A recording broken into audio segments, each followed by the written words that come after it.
మన సహచర శాసనసభ్యులు జూబ్లీ హిల్స్ నుంచి ప్రాతినిధ్యం వహిస్తున్నటువంటి మాగంటి గోపీనాథ్ గారిని కోల్పోవటం చాలా విషాదకరం, దురదృష్టకరం. సహజంగా మన పెద్దలందరూ చెప్పినట్లుగా మరణించడం అనేది పుట్టిన తర్వాత సహజమే, కానీ అకాల మరణం అనేది బాధాకరం. అలాగే గోపీనాథ్ గారు గురించి నేను కూడా చాలా నాకు వ్యక్తిగతంగా పెద్ద సంబంధాలు లేనప్పటికీ ఆయన గురించి ఎక్కువగా జూబ్లీ హిల్స్లో మా బంధువులు కానీ మా తెలిసిన వాళ్ళు కానీ ఆయన గురించి ఎక్కువ చెప్తా ఉండేవారు.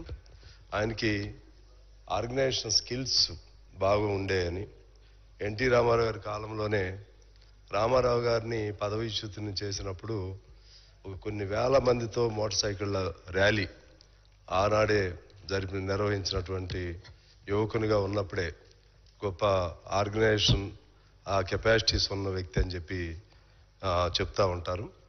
అలాగే 3 సార్లు శాసనసభ్యునిగా ఎంపిక అవటం అనేది అది సరే పార్టీ బలాలు లేకపోతే ఆ పార్టీ నాయకుల బలాలు అయినప్పటికీ కూడా ఒక ఆ ఎంపీగా శాసనసభ్యునిగా అవకాశం పొందటం అనేది తనకు వ్యక్తిగతంగా ఉన్నటువంటి సామర్థ్యాన్ని బట్టే, అది ఎన్టీ రామారావు గారైనా లేకపోతే కేసీఆర్ గారైనా ఎవరైనా సరే ఆ సామర్థ్యం కూడా ఉండాలి. అటువంటి సామర్థ్యం కలిగినటువంటి వ్యక్తి. తర్వాత మధ్యలో 1-2 సార్లు మేము కలుసుకున్నాం ఈ సభలోనే.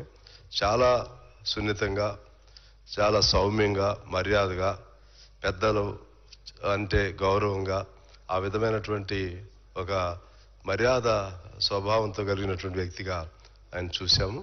సరే ఏదేమైనా మరణించడం గోపీనాథ్ గారు అందరికీ విచారకరం. ముఖ్యంగా వాళ్ళ ఫ్యామిలీ మెంబర్స్కు మరింత బాధాకరం. వారి మరణం పట్ల వ్యక్తిగతంగా నా తరపున, మా పార్టీ సిపిఐ తరపున సంతాపం తెలియజేస్తూ, వారి కుటుంబ సభ్యులందరికీ సానుభూతిని తెలియజేస్తూ మీకు ధన్యవాదాలతో నమస్కారం. సంతాప ప్రతిపాదన. హైదరాబాద్ జిల్లా